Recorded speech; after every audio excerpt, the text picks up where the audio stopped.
बिस्मिल्लाहिर्रहमानिर्रहीम इय्याका नअबुदु व इय्याका नस्तईन। अस्सलाम वालेकुम नाज़रीन, मैं जावेद इकबाल।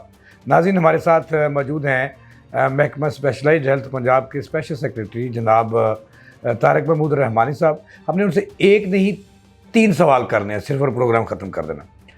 सवाल तारिक साहब, बहुत शुक्रिया। मैं बात शुरू करना चाह रहा हूँ, आपकी आमद का बहुत बिस्मिल्लाह, बहुत शुक्रिया, जज़ाकुमुल्लाह। आपने बड़ी मेहरबानी और मोहब्बत फरमाई, बड़ी खुशी हुई आपसे यहाँ पे आके मिलके। बहुत शुक्रिया। तारिक साहब, ये फरमाएं कि एक रजीम चेंज ऑपरेशन था जो माजी में हुआ और बहुत सारे उसके लोग, किसी को इख्तलाफ है, किसी को नहीं, किसी ने कुछ नाम दिया।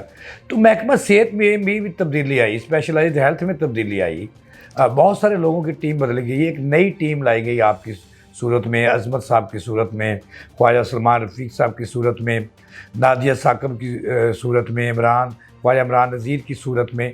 तो महकमा सेहत के अंदर कोई मेजर तब्दीली नज़र नहीं आई। उसकी क्या वजह है? कोई सियासी प्रेशर है या जो बंदे काम कर रहे हैं वो मेरिट पर हैं?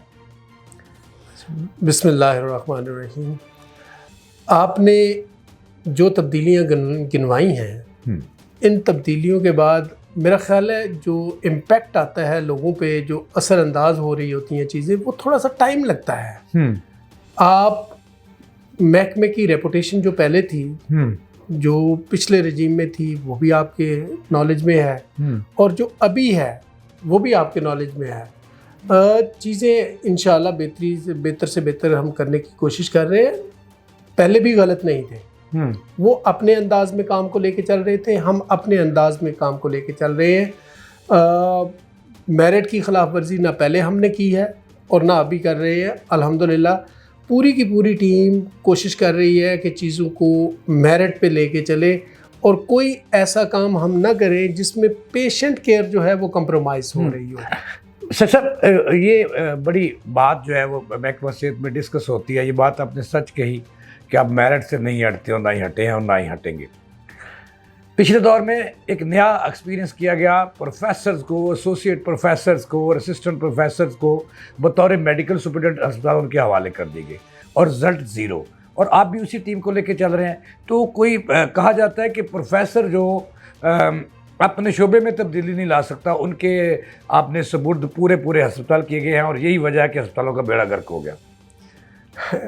ये एक पॉइंट ऑफ व्यू है, ठीक है। दूसरा क्या है? मैं वही अर्ज करने लगा हूँ। पहले जनरल कैडर डॉक्टर्स को जो है रूल्स में ही ये था कि आपने किसी भी एडमिनिस्ट्रेटिव पोस्ट पे लगाना है तो वो जनरल कैडर डॉक्टर होगा, उसका ये ग्रेड होगा, उसकी ये क्वालिफिकेशन होगी। अब जब रूल्स चेंज हो गए तो उसमें ये इस पाबंदी को ख़त्म कर दिया गया कि वो जनरल कैडर का डॉक्टर होगा, वो प्रोफेसर होगा, वो कंसल्टेंट होगा, ये पाबंदी ख़त्म होगी। इसका मतलब है सारे लोग compete कर सकते हैं। और एक आपने तरीक़ाकार सिर्फ हमारे ब्यूरोक्रेसी पे नहीं छोड़ा कि आपने पोस्टिंग ट्रांसफ़र करनी है, बल्कि आपने एक सर्च कमेटी जो है वो चीफ मिनिस्टर की अप्रूवल से जो है वो जारी कर दी, नोटिफाई की। उस सर्च कमेटी ने लोगों को इंटरव्यू करना है और इंटरव्यू करने के बाद उनको नोटिफाई करना है, रिकमेंडेशन अपनी देनी है चीफ मिनिस्टर को और उनसे इजाज़त लेनी है कि इन लोगों को हमारे ख्याल के मुताबिक ये फिटेस्ट लोग हैं और इनके हवाले ये काम करना चाहिए। वो एक तजर्बा है, कहीं पे नाकाम हुआ है, लेकिन सारे के सारे ये तजर्बे जो है वो नाकाम नहीं हुए। कहीं पे लोगों ने बहुत अच्छा काम भी किया है। आपने और अजमत साहब ने आते ही एक बड़ा अच्छा काम किया और पहली दफ़ा किया, मैं तो सलूट करता हूँ। कि कहा जाता है कि प्रोफेसर जो है वो कभी भी किसी ना गवर्नमेंट के ताबे रहा है, ना किसी सेक्रेटरी हेल्थ के रहा है, ना मिनिस्टर हेल्थ के रहा है। महकमा सेहत ने एक नोटिफिकेशन किया जिसमें जो है वो सज़ा का निज़ाम सामने लाया गया कि प्रोफेसर और हेड ऑफ डिपार्टमेंट जो है और प्रिंसिपल जो है उनसे भी पूछगिछ होगी। कहा जाता है कि वो नोटिफिकेशन उस पर आज तक अमल नहीं हुआ।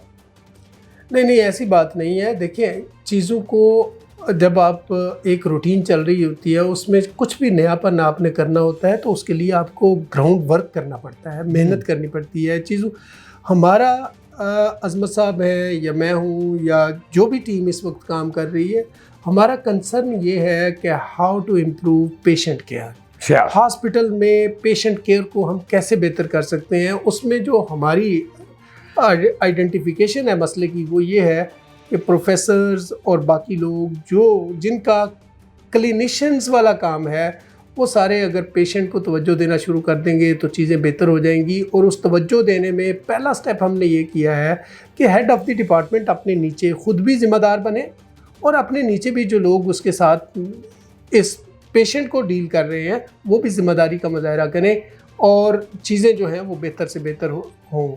انشاءاللہ آنے والے دنوں میں آپ دیکھیں گے کہ اس حوالے سے بھی یارڈ سٹکس بن رہی ہیں, اسٹینڈرڈز بن رہے ہیں, لوگوں کو پتہ چل رہا ہے کہ یہ میرا کام تھا, یہ میں نے نہیں کیا تو مجھے پوچھا جائے گا. کہا جاتا ہے کہ ہسپتال بیچ رہے ہیں, محکمہ صحت بیچ رہے ہیں, آؤٹ سورس کر رہے ہیں اور آؤٹ سورس کے نام پر مافیاز کے پرائیویٹ حوالے کر رہے ہیں. یہ بات کہاں تک درست ہے؟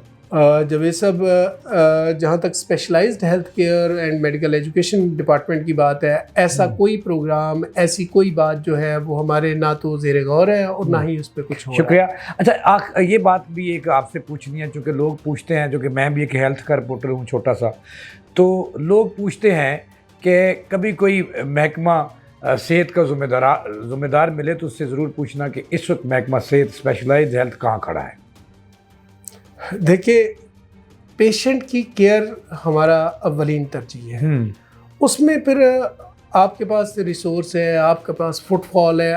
آپ ایک ہاسپٹل کی مثال لے لیں, اس کے آؤٹ ڈور میں اگر آپ کے پاس 5000 لوگ آ رہے ہیں اور آپ نے جو ہیومن ریسورس دیا ہوا ہے وہ ایک منٹ ان کو دے سکتا ہے, تو آپ کیسے توقع کریں گے؟ آپ کا فٹ فال اتنا زیادہ ہے, آپ کے پاس ریسورس اتنا نہیں ہے. ہم ایک غریب ملک ہیں, ہم نے اسی غربت اور اپنے لمیٹڈ ریسورسز کے ساتھ چیزوں کو بہتر سے بہتر کرنا ہے. اس کے لیے سر عظمت صاحب اور آپ کو آئے ہوئے اور خواجہ صاحب کو آئے ہوئے کتنی دیر ہوگی سر؟ سر مجھے کل 3 مہینے ہوں گے. سر اب تک کوئی بہتری آئی ہے اسپتالوں میں؟ ہم یہ پوچھنا چاہتے ہیں لوگ کہ نئی ٹیم جب آئی اس نے کیا کیا مریضوں کی اس کو وی آئی پی کا درجہ دلانے کے لیے؟ ابھی جو آپ نے جتنی گفتگو کی اس میں وہ سارے سٹیپس کا ذکر آپ نے کر دیا جو ہم نے لیے ہیں. اب اگلی بات یہ اسیسمنٹ کی بات ہے. میں خود اپنی اسیسمنٹ اگر کرنا شروع کر دوں, میں تو کہوں گا اس سے پہلے کبھی ایسا ہوا ہی نہیں تھا. دس از دی بیسٹ ون. یہ دیکھنے والا آپ کا کام ہے, جو آپ جیسے لوگ ہیں اچھی رپورٹنگ کرنے والے, کہ آپ دیکھیں کہ کیا واقعی ہی پیشنٹ کیئر میں کوئی فرق آنا شروع ہوا ہے اور اس کو آئیڈینٹیفائی کریں, ہمیں گائیڈ کریں, ہم اگلے سٹیپس لیتے جائیں گے انشاءاللہ. سر لوگ کہتے ہیں کہ محکمہ اسپیشلائزڈ ہیلتھ سسٹم اس کا اتنا, یعنی کہ سسٹم ہی نہیں بول رہا, سسٹم ہی نہیں کام کر رہا. اگر سسٹم بول رہا ہوتا تو وہاں ایڈز نہ پھیلتی. یہ بات کہاں تک درست ہے؟ میں نہیں کہہ رہا, یہ عام لوگوں کی یہ رائے ہے. دیکھیں, لوپ ہولز تو ہیں سسٹم کے اندر بھی ہیں. پھر کچھ ہمارا لیتھارجک ایٹیچیوڈ ہے, ہم سرکاری جاب کو ٹیکن فار گرانٹیڈ لے لیتے ہیں کہ میں آ گیا ہوں جاب میں تو اب بس مجھے کوئی نکال نہیں سکتا. سر آئندہ دنوں میں مریض کی بہتری کے لیے کوئی 3 یا 4 اقدامات بتا دیں جو آپ کرنے جا رہے ہیں. سر سب سے پہلی بات تو یہی کہ ہم نے کوشش یہ کی ہے, ہم بائیو میٹرک لگا رہے ہیں تاکہ لوگوں کی حاضری کو انشیور کرے. جب لوگ حاضر ہوں گے تو پھر اگلی بات ہے کہ وہاں پہ اویلیبلٹی آف میڈیسن کی بات ہو. تیسری بات ہم یہ کر رہے ہیں کہ ایکوپمنٹ جو ہے وہ ہمارا سارے کا سارا فنکشنل ہو. اور چوتھی بات یہ ہے کہ لوگوں کو وہاں پہ فیسیلٹی جو مل رہی ہے اس میں ان کو کسی سفارش کی ضرورت نہ پڑے, وہ جہاں پہ موجود ہیں جب وہ پہنچ جائیں ایڈمنسٹریشن ان کے ساتھ کھڑی ہو. شکریہ سر. جی ناظرین, آپ نے گفتگو سنی اسپیشل سیکرٹری اسپیشلائزڈ ہیلتھ جناب طارق محمود رحمانی کی. بہت اچھی گفتگو کی ہے. جو مستقبل کے انہوں نے اقدامات اٹھانے ہیں وہ بتا دیے. اس کے ساتھ ہی مجھے دیں اجازت اللہ نے کے بعد.